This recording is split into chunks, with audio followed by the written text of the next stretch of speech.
Hey, what's going on, Maschine Masters? Thank you guys for joining us today on this channel. My name is MGTheFuture, and today I'll be taking a look at FL Studio 20, and I'll be entertaining the idea of a stock plugin challenge. It's something that's been floating around Instagram, and one of the people that I know on my followers list, he kind of called me out. In fact, I think someone else did too, and I kind of just ignored it. The idea of using just the stock plugins of any program has always horrified me because it takes me back to 15 or more years ago what the stock sounds and plugins would sound like.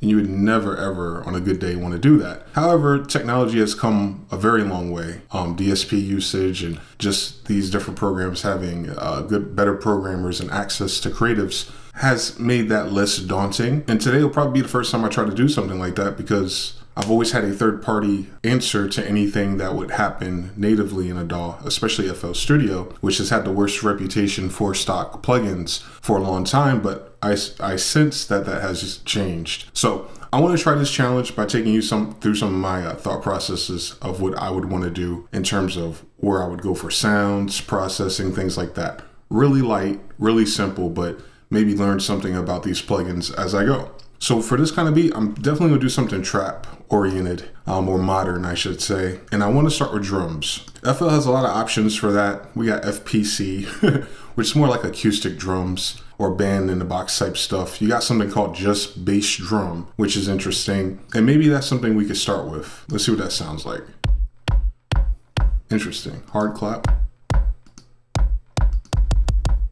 So this is being stacked on the drum itself. Interesting. Then the click itself. Yeah, the distortion makes it too boomy for the kind of kick I want. So I'll start with something like this. And it seems to be the same on every pitch. So I'm not going to use it that way. I'm going to create a dummy channel just to record all my ideas. So that's going to be track 16. Call it record. Set a color. Set an Edison to this particular track. And all I'm going to do is record it. I'm going to record Edison on input. Go back to my bass drum, try to get some zero crossing action going on. Now I could drag this out, bring it to my kick channel, and then I can go further.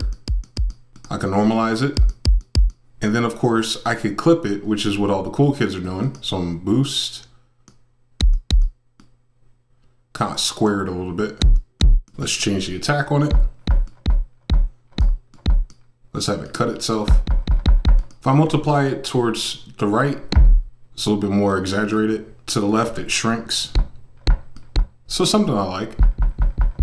It's decent, not the best. So that's that. Another thing that FL Studio has is it does have packs. Historically, these have been catered towards like house and not the Calvin Harris kind. So let's see if I find my snares in here. 808 snares always go to with these kind of things, right? That's like the Zaytoven rim shot. I could use that. And that has a good texture.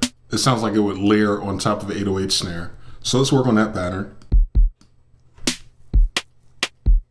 Now I need a hi-hat. There's a few ways to go about doing that. I think the interesting way is to synthesize it, so to speak. So I'm gonna use Drum Max. And Drum Max has different types of shapes and sounds. It has kicks, snares, and pretty much everything you would need. So this is hi-hat. And this are all the different options you have to modify it or customize your own shape and do your own sound design for it. Mallet is like the metal. So decay is the sustain, or it's how long the sound goes. Because basically they're starting with noise. And then you cut it back. I'm gonna do a new track. I'm gonna hit record on input. Bang. Easy money.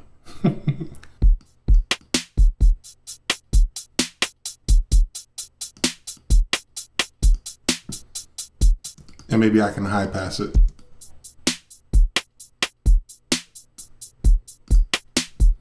I'm gonna go ahead and route them with their names intact. And on that last snare, I'm gonna put these on the same channel. And one of the stock plugins I use to kind of glue things together is Sound Goodizer. That kind of works on kicks and everything. It's a one knob solution to Maximus.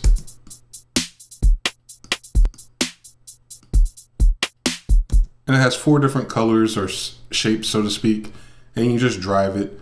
Basically what you're trying to do is listen to the sound become one kind of deal. And I'm going to use the stock reverb for that stick or rim shot type of deal.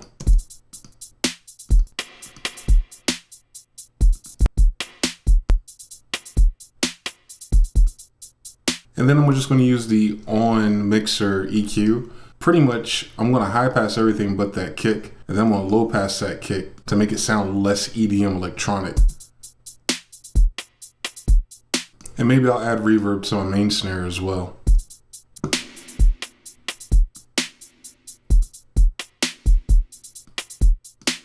It's alright. So that's a really basic drum pattern. And that's how I would start it. And I'd go way harder than that if I felt like I catch the spirit of this track. So the next part is the sounds or the melody or the track or the chords, I should say. Now this one's a little bit easier because of course FL has tons of stock instruments, but they're not all created equal. One of my favorites is Citrus. Citrus really can't do no wrong, especially in the ARP section. Really cool stuff. Let's pick a scale for this, scale highlighting. Let's try a harmonic minor. I know some people are asking about trap scales and things like that. I would say Phrygian harmonic minor would be dope. I'm gonna use G sharp. And I'm gonna start on the 1. And I'm just gonna use 3 chords because of the nature of this track. So I'm gonna have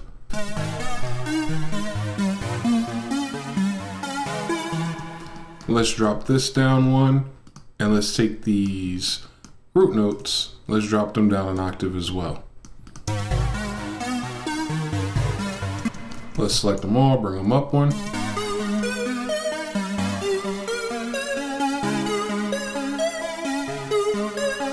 That's just the movement of the track. Sometimes you might want to add extra pad. You want to add something to give it more drama. I'm gonna use a saw for that. Cool. Saw is one of the first ones that came out about a few years ago where you could tell they're getting serious about their synths.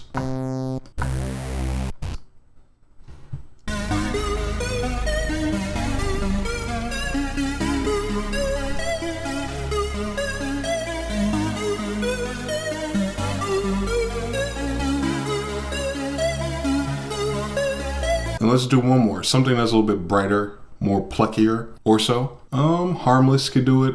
The one called Plucked can do it. It has all kinds of stuff, man. Secura will probably be dope for it.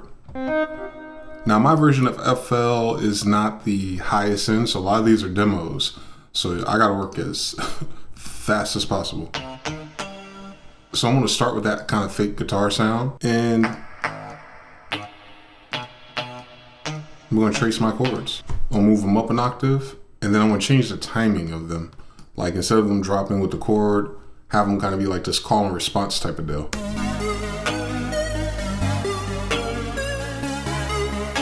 And then I'm gonna strum them. Nothing crazy, yet. Same principle here. I'm gonna take all of them. I'm gonna map them to another record track, right? These are all my instruments. So I'm gonna send them to this one track. Put Edison on it. I'm gonna record on play to get a perfect loop. And there's a few things I can do here. I can adjust the sample rate, which is always fun. Let's take it all the way down. Let's make sure resample is on. 16-bit is fine. Let's just see what that sounds like.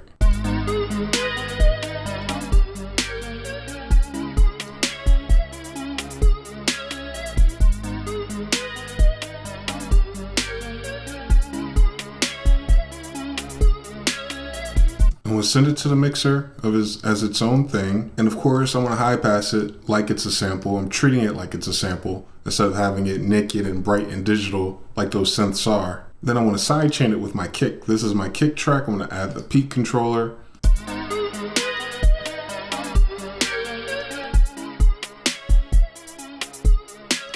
Now on that track, I can do way more. I know there's a lot of cool effects that FL has. You just kind of have to experiment with them. I think reverb is going to be a critical one for this type of sound. Reverb, and then maybe Fruity Filter or so, the Love filter. There's a cool preset in here called Simple Low Pass.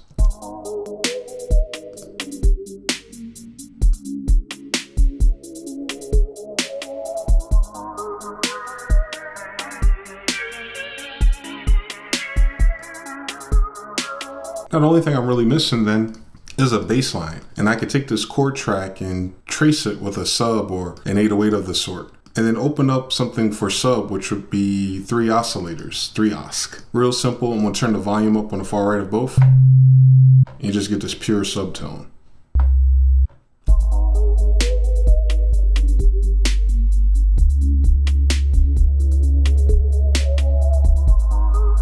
And I'm also going to sidechain it to the same thing. The peak of our kicks LFO tool that we got going here called Fruity Peak Controller.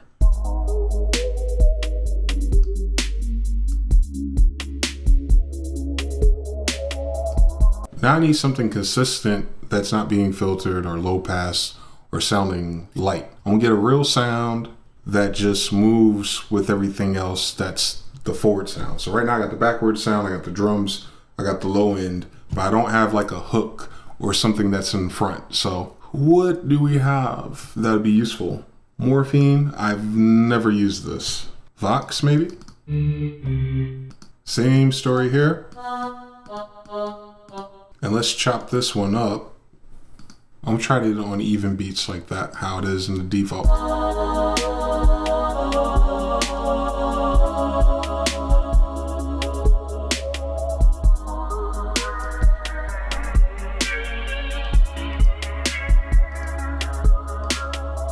Now my drums are sounding thin. I don't appreciate that too much. So I'm gonna create a drum bus for them. I'm holding the command key. I'm gonna click this little arrow here to map them all to the same track. And then I'm gonna put Sound Goodizer there to pull all my drums together.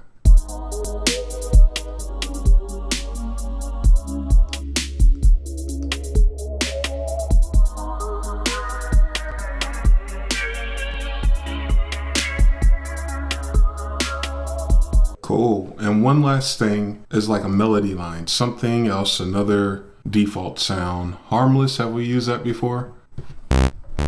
Interessante. Does it have bell sounds? Harmless is not so harmless. That is, it's something. Melody wise, I'm just gonna follow these two endings right here and I'm gonna step up to them. Meaning, I'm gonna use all the passing notes that get me there.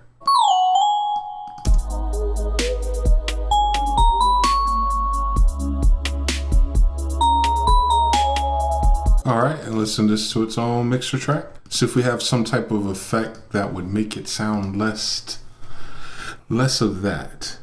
Or we could transform it all together, man, and use Vocodex.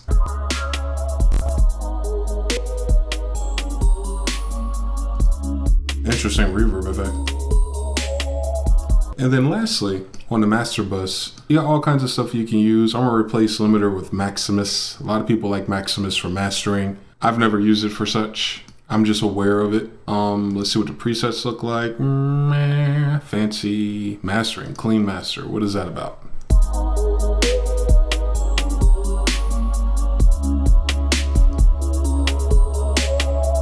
And then lastly, I'll put this on its own track. And the hi-hats. The hi-hats are annoying, but that's okay. We could flex and fix them and still tweak them if we need to. For the sake of time, I'm not.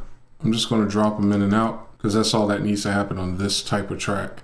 And I'll alternate its occurrence. It doesn't need to happen all the time. Let's switch my snap back to line real quick. And I can loop this. And then lastly, on the master track before Maximus, we'll do gross beat and probably automate its effect. I think we have like some basic wind downs and stuff that it does.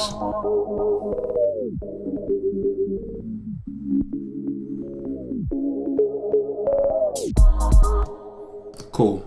All right, let's see what happens.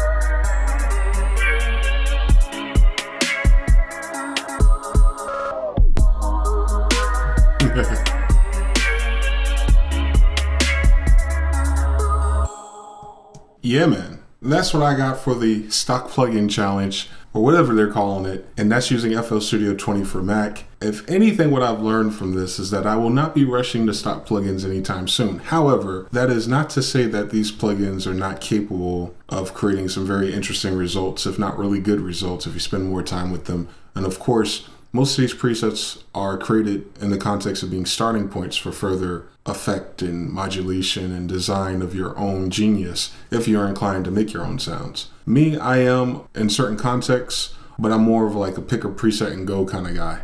So that took me out of my comfort zone, but it's not impossible to make stuff. So if you're buying FL Studio or you're buying some other DAW and that's all the money you had or that's all the access you had, that doesn't mean you can't get started making good music. That just means you have to spend some more time getting to know what you have and then exploring all the effects and different things you can do to adjust and make your own sound. It may take a little bit more time, of course, but what I know from people who work this way, I guess for an extended amount of time, they get used to it and then they become really good and really fast at making their own sounds and having their own sound as well. So there's always like this, these pros and cons you could weigh out by like not getting an Omnisphere because of the massive amount of presets it has and learning how to make your own Omnisphere type of sounds. There's a really cool risk and reward thing going on there. But I just want to show you guys that. Any comments, questions, or concerns, definitely leave them in the box below. Thank you guys for joining us on the Maschine Masters. Be sure to follow us on social.